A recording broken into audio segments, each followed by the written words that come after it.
আসসালামু আলাইকুম দর্শক, আশা করি সবাই ভালো আছেন। আমি আইয়ুব খান, ভাই বোন ফার্ম হাউস, মুলাদপুর জেলা, বরিশাল। এই হলো আমার আমেরিকান 5G গুয়াতেমালা হাইব্রিড ঘাস এবং ওই সাইডে আছে, অন্যান্য জমিতেও আছে।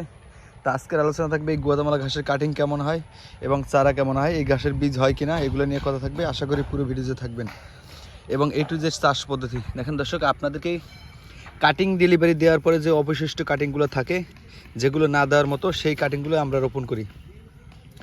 গত 2 দিন আগে আপনাদেরকে কাটিং ডেলিভারি দেওয়ার পরে যেগুলো বাঁচছে, ওভারসে মানে রয়ে গেছে, সেই কাটিংগুলোই আমি এই যে জাগ দিয়েছিলাম, মানে আপনার 4-5 ঘন্টার মতো পানিতে চুবা রাখছি, রাখার পরে খের কুটে দিয়ে ঢেকে রাখছি 2 দিন আগে। তো গতকালকে গেছে একদিন, আজকে 3য় দিন। দেখেন প্রত্যেকটা ঘাসের শিকড় ছাড়ছে।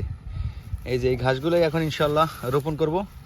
এই দেখেন এই মাটি, আমার এই মাটি এরকম ভিজা আছে, তারপরও আজকেও আবার নতুন করে পানি দেবো। এই গুয়াতেমালা ঘাস আপনার যারা চাষ করবেন, কাটিং করেন আর এই চারা করেন, অবশ্যই জমিতে ভিজা ভিজা রাখতে হবে।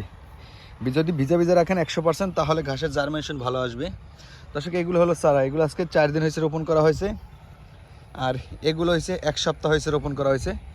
এইগুলো সব 100% জার্মিনেশন আসবে। মাটি দেখেন, মাটিটা ভিজা ভিজা আছে, তারপরও আপনার আজকে আবার নতুন করে পানি দেবো। দেখেন এই যে মাটি ভিজা আছে, এরপর আবার পানি দেবো যাতে এই ঘাসটা দ্রুত জার্মিনেশন আসে। দেখেন এগুলো হলো চারা। আপনারা চাইলে আমার কাছ থেকে এই গুয়াতেমালা ঘাসের চারা এবং কাটিং দুটোটাই সংগ্রহ করতে পারবেন।